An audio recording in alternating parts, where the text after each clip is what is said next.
With Doubtnut, get instant video solutions to all your maths, physics, chemistry, and biology doubts. Just click the image of the question, crop the question, and get instant video solution. Download Doubtnut app today. The question is, select the response that correctly identifies the number of carbon atoms of each type of hybridization in the compound given below. You have CH2, double bond C, double bond CH, CH, CH2. So this is what is given to you. You have to identify that how many number of sp3, sp2 or sp hybridized atoms are present in this compound, right? So we have H2C, double bond C, double bond CH, CH, double bond O. Now, in order to find out the hybridization, we find out the steric number. Steric number is given as the number of sigma bonds plus the number of lone pairs around the central atom or around the atom for which you are calculating the hybridization, right?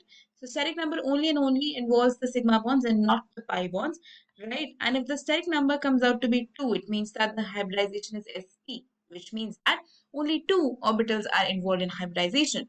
When steric number is 3, it means that 3 orbitals are involved in hybridization. So the hybridization should be sp2. And when it is 4, it should be sp3. If it comes out to be 5, it should be sp3d and so on. Right? So this is what the steric number values suggest. Okay. So if you talk about the carbon number 1 here, now it has 2 hydrogens. It means that it is attached with 2 sigma bonds with hydrogen. Right? And 1 sigma bond is present here. So the steric number will be 2 sigma bonds here, 1 here. So total steric number 3, hybridization sp2. Talking about this carbon, it has 1 sigma bond here, 1 here. So only 2 sigma bonds, no lone pairs. So steric number will be 2, hybridization will be sp. Okay. Talking about this carbon, now this carbon is bonded here, 1 sigma bond, here another sigma bond, and then another sigma bond with hydrogen. So a total of 3 sigma bonds, steric number 3, hybridization sp2. Okay, coming on to this carbon here, then it forms a sigma bond here, a sigma bond here, and 1 sigma bond with hydrogen. So hybridization is sp2, right? Talking about this oxygen, it forms 1 sigma bond here, and how many lone pairs are present now? Oxygen is binded with 2 of its electrons here, so 1 and 2.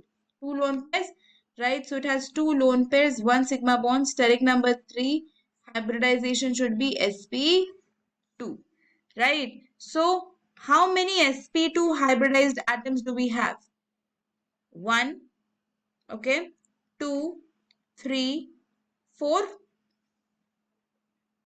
But as they are asking you only about the number of carbon atoms which with their hybridizations, so therefore number of carbon atoms which are sp2 hybridized are 1, 2, and 3. So there are total 3 sp2 hybridized. sp hybridized carbon is only 1. Right? And sp3 hybridized carbon. Is there any sp3 hybridized carbon here? No, this is 0. So which is going to be the correct one? It should be 3 at sp2, right? Which means that option 1 and 4 are ruled out. So out of option 2 and 3, which is going to be correct? Option 3, right? sp3 0, sp2 3, and sp1. So the correct answer is option 3. That's all for the question. For class 6 to 12, IIT JEE and NEET level. Trusted by more than 5 crore students. Download Doubtnut app today.